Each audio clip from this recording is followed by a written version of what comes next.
Welcome to Feed the Beast, a podcast where I interview leaders and entrepreneurs in the food industry.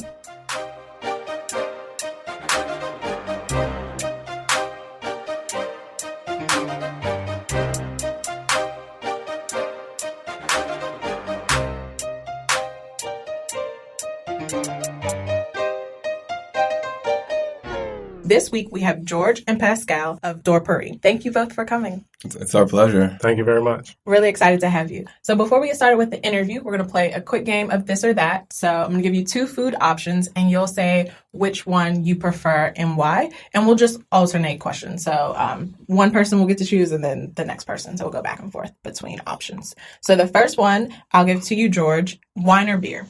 Wine, because it goes well with food. Okay. Next one, chocolate or vanilla? Chocolate. I guess it's rich. It's chocolate. It's self-explanatory. Sweet or savory? Savory. I don't really like a lot of sugar, so I love salty foods. Waffles or pancakes?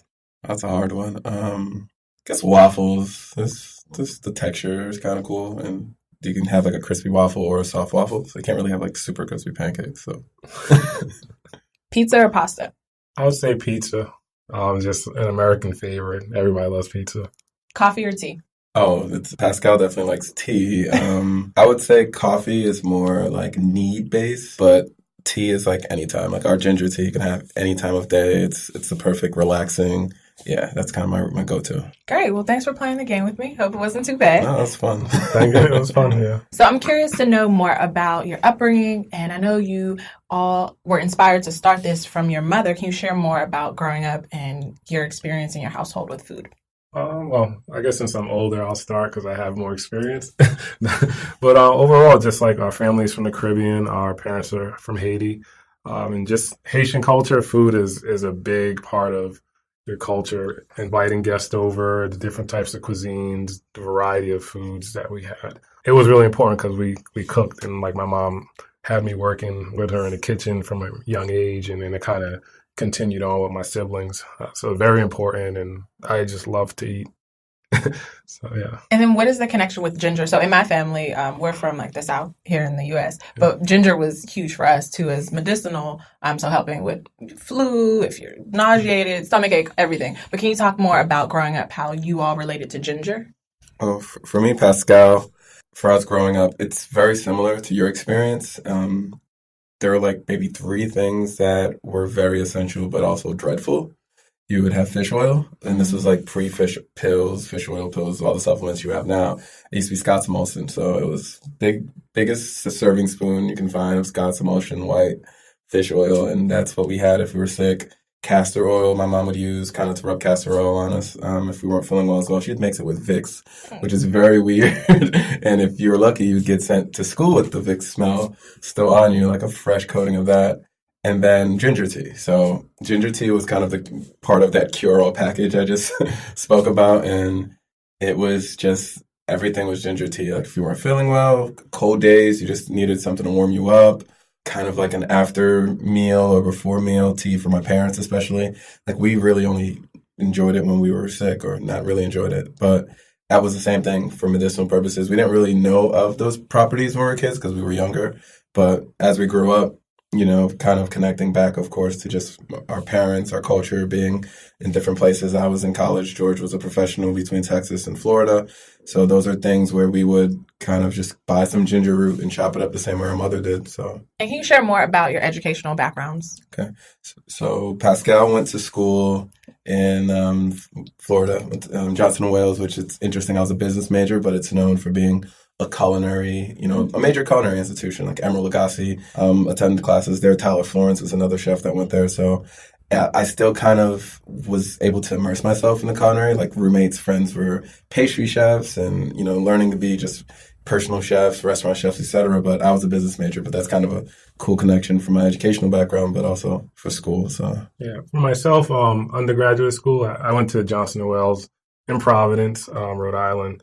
Definitely had exposure to a lot of different foods. And for graduate school, I went to Southern Methodist in Dallas, Texas. And my background is like undergrad was computer science and graduate school was economics. And then you have another co-founder, your other brother who's not here, as well. So how did you all come together as brothers and decide to start this as a business? I think initially it started with me. When I finished graduate school, I was in Texas, and I moved back to Florida because that's where I was before I went to Texas. When I got there, kind of had this idea hey, I wanted to start a business someday. And I knew that I had a name. The name of our company is Dorpare. And the way that I came up with that name was my three siblings, first initials of their first names. The first three is DOR, which is Dorcas. That's my sister. She actually passed away a long time ago. And then the PA is for Pascal, who's here with us today. And RE is for Reginald, which is my youngest brother. So I came up with that name. I didn't know what I wanted to do with it, but I knew it sounded cool, and it was a family-based name, and it had a lot of significance. So I trademarked it. That was the first thing I did when I came up with it, and then struggled and didn't really know. But like my brother said, we did used to make tea. And then from there, I ended up in the DC area, still didn't do anything with the name, and just sat on it for a while, but was making the tea. And then weirdly, I ended up in California, the Bay Area. And what kind of happened from there was I went to this event in Oakland at this place called Impact Hub. And it was a food startup type of event. And it was a weekend, a food festival. And during that event, I saw different people that had different food-based startups, and they were pitching. And then from there, I was man, I've been thinking about this company. We make tea, and I've been making tea all my life. I love tea. And I was I need to do this, and I need to get serious. And then long and behold, a few months later, I moved back to Maryland, and I was hey guys, we need to start this business. And we searched for a place where we can begin. And that's how it started. You said you went from computer science to food. What were you doing with the degree in Oakland? I'm just curious to know. Most of my life, I've been either in consulting, technology consulting. I've been in banking, investment type banking. And I've done a good amount of work in healthcare. So that's kind of been the variety of my work throughout my career. And your experience, Pascal? My experience, I've business major, so I've worked in retail management. I've worked for various Fortune 500 companies, Finish Line, Steve Madden, larger retailers, and taking ownership of their business was definitely important because that's something that I'm doing now in the entrepreneurial space. I did take some time off from retail and from sales per se to do some work with kids in Baltimore City. So I did therapeutic mentoring where I worked with kids for about 2 years, kind of in a space between their therapists and psychiatrists, doing things to kind of take them out of just their home environment, school environment, and to kind of just provide additional support or even just experiences which they may not have experienced, due to a lot of circumstances. A lot of it just lack of resources or time. A lot of their parents worked and sometimes wouldn't have the ability to take them. Even if they had the resources, still wouldn't have the time because they were so busy, with their day-to-day and just other things in their family. So that was really fulfilling. That was really nice. Still customer facing, but it was a little different because I was working with kids. And then for the last 3 years, I've been in telecommunications. So that's taken me back to the customer facing element, but more business to business, which is still good though. It's I'm in a business to business space now where I have to try to convince whether it's wholesalers or even someone that owns a pop-up or runs a pop-up. I'm always advocating and trying to sell our business to other businesses. And then, of course, we do sell eventually directly to consumers, but that's kind of where we see ourselves going with trying to, become more profitable in the future. So a lot of selling and just bringing that knowledge from my experiences, taking ownership and responsibility for other people's multi-million-dollar businesses and trying to translate that into our own. So, and then Reginald, he actually is a sports entertainment and events major. So that's kind of cool because that rounds out the three of us. Whereas he's the one that we look at hey, do you think this pop-up makes sense? Do you think this large vendor fair or event makes sense? And he's well-rounded in terms of planning events, but also participating in large-scale events with his day job. So he's always good at looking at the deck. How many attendees do they have? What's how many tickets have they sold? Who are the sponsors? Has any media committed to attend an event? And he thinks of all the stuff we wouldn't think of. He has that experience. So it's kind of cool how we all are great at one thing or another, and we're able to combine that. It's cool. For us, a lot of people, when they see that I work with my brothers, it's oh, I wish I had another person or two people to work with us. And it's not just an employee. It's someone that does take ownership, that isn't high turnover, that actually knows what you want to do as a business owner and gets it done. So we're just fortunate to all be related and get along for the most part. So Can you share more about having a family business and the dynamics, and also your formal roles and titles? So I guess my formal role to start, I'm the vice president, but I focus more a lot, I guess I would say, in production and operations of the actual physical business space. Yeah, my role is definitely, I'm kind of the people person. I'm always out there. I'm always talking to people. I'm engaged. I'm probably the first point of contact. And if I'm not the first point of contact, I'm the one that's going to continue throughout the duration of the relationship. I like to talk. I like to smile. I like to be at those pop-ups, at those demos. I don't mind being on my feet all day, being goofy. And the only thing that kind of sucks about that, I'm usually not in photo ops because I'm usually taking the pictures.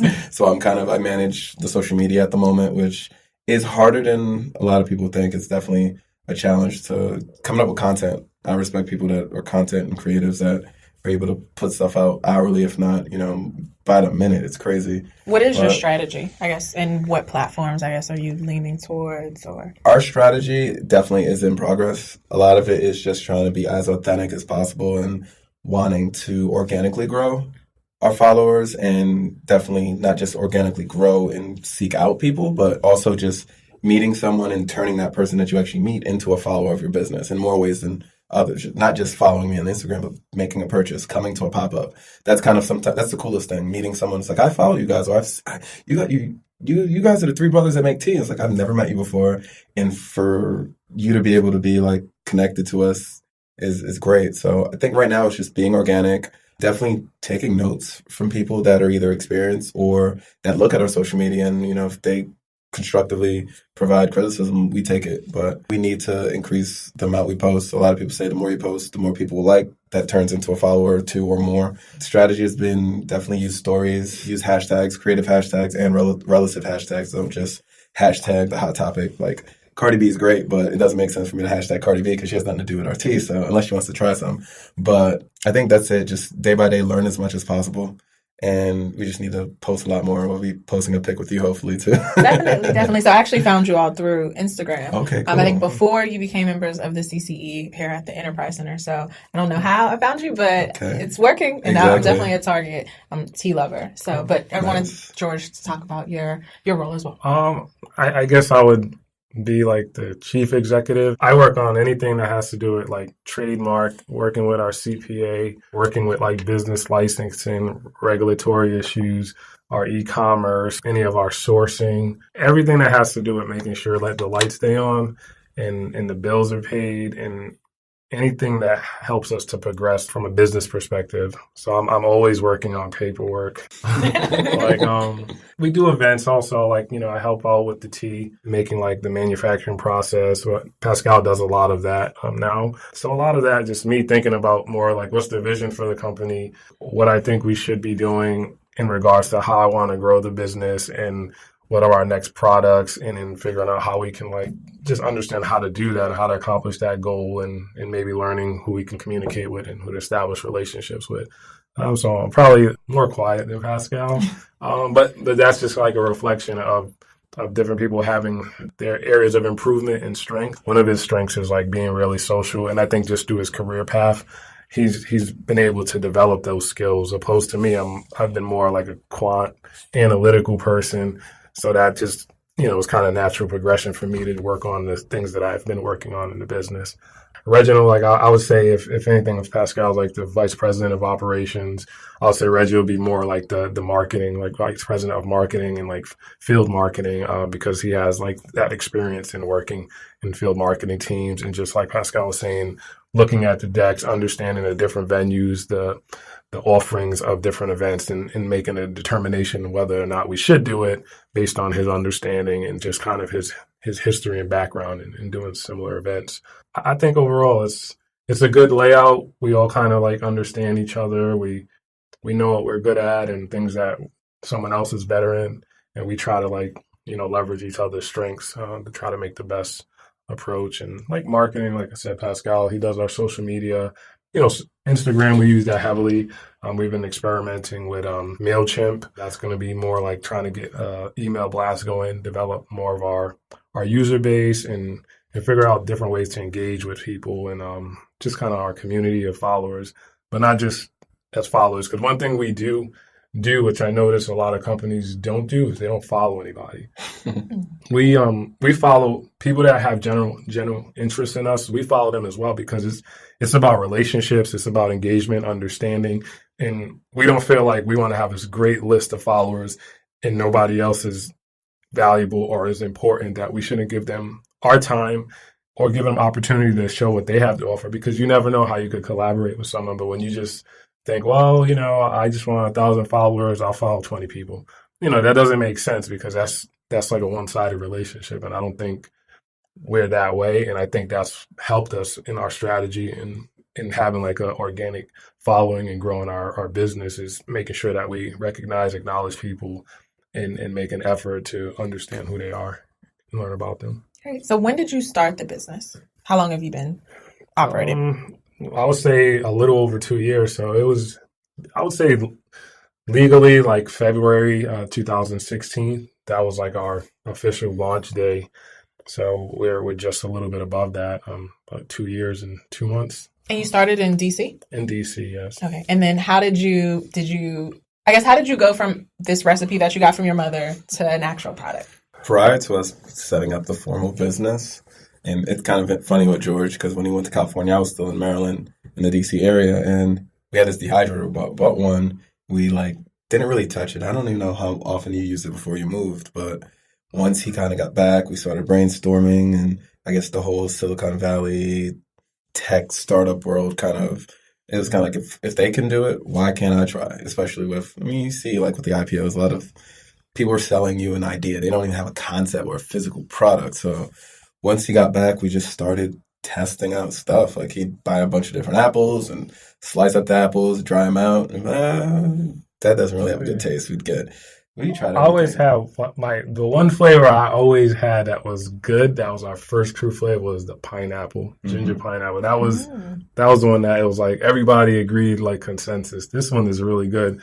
But from there was a lot of experimentation, and then what do we do? We did the lemon, because that was just like a tradition of everybody knows what a ginger and lemon is. So we did that, and then there was the raspberry. And then our last and most recent and our most popular at the moment is our ginger turmeric lime. And were you at that point just making it at home with the dehydrator, or when did you move into an incubation space? February 2016. Okay, that's when you went into the incubation. Yeah, that was when it was official. We can't sell this to anybody because there's so much red tape you got to get through, and we did our due diligence. But I literally got back to Maryland in October, and I was like, I can't go the beginning of the year without a biz. We have to, this has to be done this upcoming year. And we found a place, and then we signed on a dotted line, and then we just got started. And how did you determine the packaging? I really love the design and the colors. Tell us more about the design of your packaging. We actually started with a family friend. So he's a little bit younger than us, so he's a lot closer with Reggie, our younger brother. So he started with the actual Dorpare Tea logo. So we started with the logo. We had just a black logo, white background, no packaging. So we'd use the logo, do 8.5 by 11 cards or paper stuff for when we first started kind of demoing and testing out the tea, but we didn't have any concrete packaging at that point. And then being in that shared space where you meet other food entrepreneurs, people who have their companies, you would just talk to people. And we worked with a young lady named Rebecca who runs a company named Swapples. She had, she does waffles, a paleo waffle that she uses yucca flour. So she has she has a celiac, gluten-free, etc. So it's a yucca waffle. It's in a similar pouch, probably a little bit bigger, but hers is freezer ready. So she had a label on it at the moment. So we're like, hey, who did your label? And from there, she introduced us to Alexis Dornlow, who's pretty much our graphic designer at this point. She's been with us since these packages came out, and she just was one of the few designers, and like I said, word of mouth, asking people. She was one of the few people that wanted to work with that existing logo. I remember before we found her, I had this initial consultation with these two guys that ran a design company. And when I met them immediately, I was like, hey, this is our logo. We really like our logo.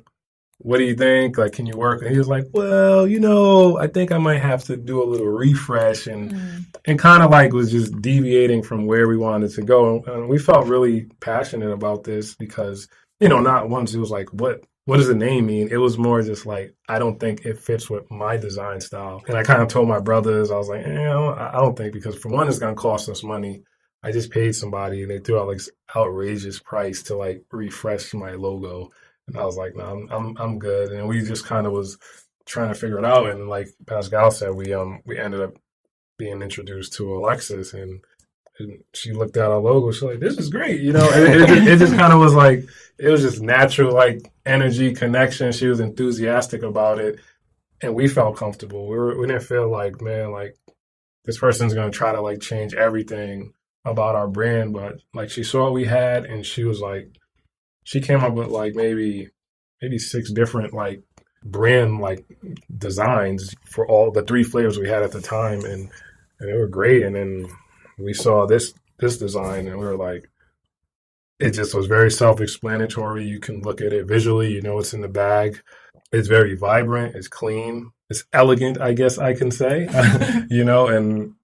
and it was just like, it was like a home run. And then we went with her, and it's been one of the better decisions we've made as business owners. Can you share more about sourcing and also your pricing? How did you determine where to source your product from and how to price the packaging? And is there only one size or? No, there's one size, 3 ounce. All of our 4 SKUs are 3 ounce, which is about 8 fluid ounce cups or servings, 18 teaspoons. From a perspective of sourcing, like that's kind of our secret sauce, so I'm not going to get into too much detail on that. But it was more like Pascal, like being really inquisitive, because we were doing some testing with like, first off, like a ginger, but we just did not know where to get this ginger from. One day Pascal just did some digging, some research. Somebody's just like, oh, this is where we get ginger from. You could try these people. And then like, it was kind of crazy because it was even like a language barrier. And my brother like reached out to like some foreign company. It basically connected us back to like US, somebody we work with really well with now. And then that's how it started. And next thing we know, we were getting like a good product that we really were able to perfect and build our tea blends. So do you import any of the we don't. It's a lot of stuff is imported, but we get it through like a supplier that basically is vetted and goes through all that trade stuff. So we don't have to do that, but got it. Something we would like to do that in the future, because there's a lot of products out there throughout the world that we can use hopefully for our future tea blends. So what George is explaining as well, we're not importing actual tea blends that are pre-made and just packaging them ourselves. Mm-hmm. We're getting the raw materials and we're essentially slicing the turmeric, drying the turmeric, blending it, then mixing it with the other ingredients to make our tea. Yeah. It's also herbal. Okay. So we're not using kind of white tea, green tea, black tea leaves. We're just doing herbal ginger-based teas with the fruit flavors. We are using organic turmeric, organic ginger for our flavors with conventional fruit at the moment. So that's kind of a goal as well, to go full organic and kind of make it so that we have, I guess, not to say it's not a quality product right now. It's a great handcrafted product. Probably, honestly, some of the best ginger I've had in my life. But to get it to that premium when it comes to the organic and like super, because there are people that are super particular. If it's not full organic, they don't want to touch it. But we've actually, fortunately, a lot of people still don't mind trying it, even if it's not fully organic. It's partial organic, but for the most part, majority of it is an organic product. But that'll be our goal too, because when working full organic, then you definitely have a lot more transparency. So that way we know exactly where stuff's coming from. We know the farmers. That's kind of one of the benefit with the ginger and turmeric. We're working with distributors, and even with the ginger, for example, George has met with the farmers. We have communication where now we have a relationship, and we're getting source stuff that we're getting definitely a better deal than some maybe people going to like a grocery store or local food space would be to get the ginger and turmeric. So that's all it's been nice. It's been part of like you said, the digging, the relationships, and kind of getting into this food space and understanding the hierarchy. Got it. And then what is the we're going to send people to buy this, how much will it cost? On our website, the ginger lemon, ginger raspberry, and ginger pineapple, they're $9 each. Oh. The ginger turmeric lime is $14. You have the turmeric, which is probably our more expensive ingredient out of all 4 flavors. We do charge shipping, so we have flat rate shipping. If retail, you're looking between 10 and 15, 10 and 16, depending on the store in the city, because of course. And what cities are you in? We're in Philadelphia, so we're at Green Isle, the Grace Ferry location, and we're also at the Passyunk location. I hope I said that right. I got to get used to saying it. Okay. Yeah, Philadelphia natives are going to kill me if I say it wrong. And then we're in Brooklyn at a great space called Grand Champs. It's a Haitian restaurant, but they also have a small packaged goods section. We're in New Jersey at a space called the Artful Bean. So it's like an art space. Yeah, they have it called Valley Arts. We're in Baltimore at several locations. Trove, which is one of our favorite specialty stores. We're in D.C. It's Steadfast Supply and Nubian Human, which is a really cool Black-owned space. Gift and Gather in Northern Virginia. So you're all over the place. Over the northeast corridor. We're from Virginia to New York. Oh, no. We also have New England, Rhode Island. A friend of mine, he has a smoothie nutritional place called Revive in Pawtucket, Rhode Island. So interestingly, though, when we look at our business and the people we work with, majority of them are women-owned businesses. And there's a lot of diversity within our customer base, which is very interesting. We have great support from women entrepreneurs and business owners, and it's just kind of a reflection of also our overall consumer base. Most of our followers on Instagram tend to be it's maybe 75% of our followers are women. I guess that's definitely our target market, but they also like our product and they're very supportive of our brand. And I think maybe the quality definitely is one thing, but maybe just visually, I think it's very appealing, our packaging. It's been a great experience. Right. And I also wanted to talk about capital. So I know you all have worked with Kiva, and then also wanted to hit on the Inuit project that you did as well. Yeah, we recently did a commercial for Intuit, the creators of TurboTax and other products. And this was kind of like a relationship that was established when we launched the Kiva campaign so we could do crowdfunding. And during that process, when we were trying to raise our goal, they actually saw us. And I think it started because one person that actually loaned to our campaign was an Intuit employee or part of Intuit network. And then just kind of randomly one day we get this email. It's we saw you on Kiva and think it's really cool. And we'd like to talk to y'all to learn about your product and maybe see if you'd be interested, if it'd be a good fit. And we had a discussion with them and then basically from there, it was yeah, let's do this pilot. Let's launch this. And they have basically it's called buy a bundle, back a small business. The goal is to anybody that buys a bundle through them for TurboTax and some other products in their suite, they'll take some $25 and they'll apply it towards a campaign for someone raising capital. And that's part of their campaign right now. So that was really great. And we were excited about that. And can you share more about the social impact component or your plans to incorporate social impact into the business? Right now, we definitely want the primary goal, and eventually that kind of goes with us developing a nonprofit and things of that nature, will be to focus on lupus. So in November, a portion of our sales were donated for Lupus Foundation of America and various lupus charities. That's what we're looking at going forward. But that's in connection with our sister Dorcas, because she did have lupus before she passed in 1993. So that's probably the one thing we definitely want to focus on. And as our business grows and as we have time, we can kind of incorporate that. And even if we don't get to where we want to be yet, even just financially or sales-wise, we want to start it. Because even in the conversation now with George, it's kind of we need to start helping and doing more to help others through not only personally but our business. While we can now, this shouldn't be when we make it, we do it. It should be kind of constantly in progress. But that's one goal. And we do have a few other things in the pipeline that we're looking at. Hopefully that we could participate. We don't have anything else concrete yet, but that'll be our goal with social responsibility, looking at future flavors to possibly connect to Haiti. Our parents are from Haiti, and it's kind of hard sourcing ingredients directly from foreign countries, but that's part of our relationship building we want to do for the next year, so that we can incorporate whether it's a portion of our ginger from Haiti or even working with maybe Haitian farmers or people in the food industry to get certain edible flowers or ingredients to maybe do a new tea in the future. So that would be nice because it's not only us connecting to our roots, but we're employing and giving opportunity to people that work really, really hard to. That's like what is really making food. We're just blending some ingredients and having fun. Farmers and people in places like Haiti, that's like, those are people that really make food, if that makes any sense. So. Yeah. And then how did you get connected to the Enterprise Center? Oh, that was more Pascal. In social media, Google. It was, my fiance lives in Philadelphia, so that's part of me relocating here. And I think looking at the Enterprise Center, I just, wanted another shared space because at this point, the overhead and the amount of time it takes to make a product doesn't require us to have a full dedicated space yet. But also, I liked just kind of the mission, the connection to the Enterprise Center, the fact that it is nonprofit versus some for-profit commercial kitchens, the programs that they have in the Culinary Center, but also in the Enterprise Center itself. So it's kind of a holistic approach to making sure you have a successful business. It's not just like focusing on food and production, but it's also focusing on the certifications and the events and connecting people and relationship building, which for minority businesses can be kind of hard because you look at certain businesses or certain, companies and even family businesses that eventually get passed on.